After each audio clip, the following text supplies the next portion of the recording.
Exodus. Chapter 21. Laws regarding slaves. These are the laws you are to set before them. If you buy a Hebrew servant, he shall serve for 6 years, but in the 7th year, he shall go free without paying anything. If he came in by himself, he shall go out by himself. If he was married when he came in, then his wife shall go out with him. If his master gives him a wife, and she bears him sons or daughters, the wife and her children shall belong to her master, and the servant shall go out alone. But if the servant declares, I love my master, my wife, and my children, I will not go out free, then his master shall bring him to the judges. He shall take him to the door or the doorpost, and pierce his ear with an awl. Then he will serve his master for life. If a man sells his daughter as a servant, she is not to go free as male servants do. If she does not please her master, who has selected her for himself, he must let her be redeemed. He has no right to sell her to foreigners, because he has broken faith with her. If he selects her for his son, he must grant her the rights of a daughter. If he marries another woman, he must not deprive the first one of her food, clothing, and marital rights. If he does not provide her with these 3 things, she is to go free, without any payment of money. Laws concerning acts of violence. Anyone who strikes a man and kills him shall surely be put to death.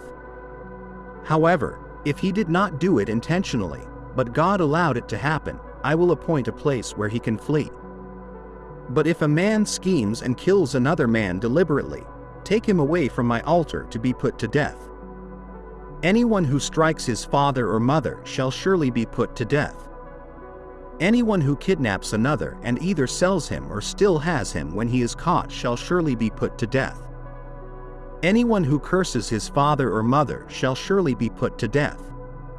If men quarrel and one hits the other with a stone or with his fist, and he does not die but is confined to bed, the one who struck him will not be held responsible if the other can get up and walk around outside with his staff. However, he must pay for the lost time and see that the injured person is completely healed.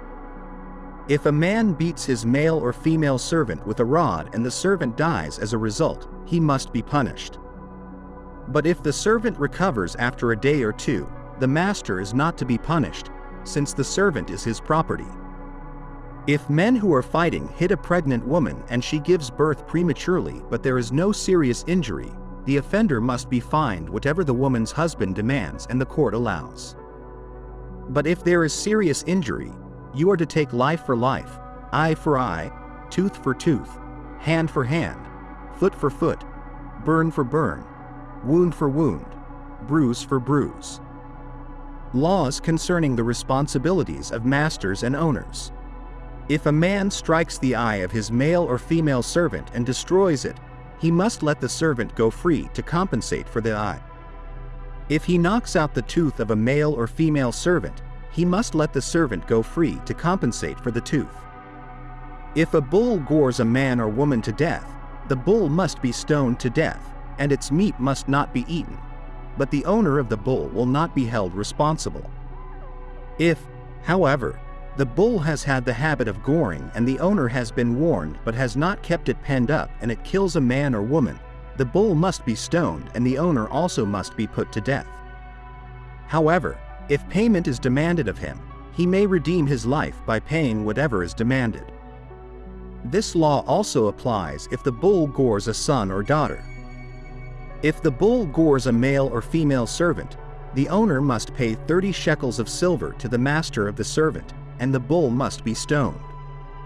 If a man opens a pit or digs a pit and fails to cover it, and an ox or a donkey falls into it, the owner of the pit must pay for the loss. He must pay its owner, and the dead animal will be his. If a man's bull injures the bull of another and it dies, they are to sell the live one and divide both the money and the dead animal equally. However, if it was known that the bull had the habit of goring, yet the owner did not keep it penned up, the owner must pay animal for animal, and the dead animal will be his.